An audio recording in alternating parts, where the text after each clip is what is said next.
Good Saturday morning, everyone. I hope you're having a nice Saturday so far. I am. Last night we had pork chops from BJ's for dinner. They were delicious, and I thought it was going to rain yet again because that's what the weatherman said. Not here. I don't know if it's raining anywhere by you guys, but here, no rain. But we watered everything and everything is growing well, so we're happy about that. And we had scrambled eggs with Munster cheese for breakfast that Rick made. And then we each had a half a cinnamon bun with white frosting on it that we had bought at Shady Maples supermarket when we were in Lancaster. Delicious.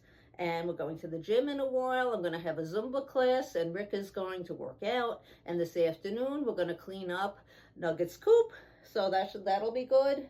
And a few other things we have to do. So, but I did get the Amazon packages came yesterday. So I started using the Hard as Hoof nail cream for my nails. And my nails seem to be doing...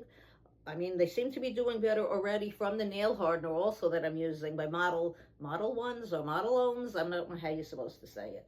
But at any rate, that's helping. This is definitely helping. And the fact that I got rid of the nail polish from Dollar Tree for sure is helping, because what I was wearing lasted a whole week. And that's how it should be.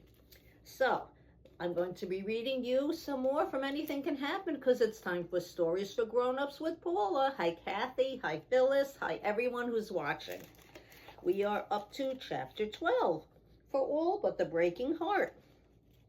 One of our boys, Ilarion, worked in a big college. He had their duties to watch through a telescope at the stars and see they stayed all in their places, and between times he taught the students what tricks he knew, like the way to measure the sun and what gonna be the shortest distance to get up on the moon, or where the comet's hurrying when they go so fast by.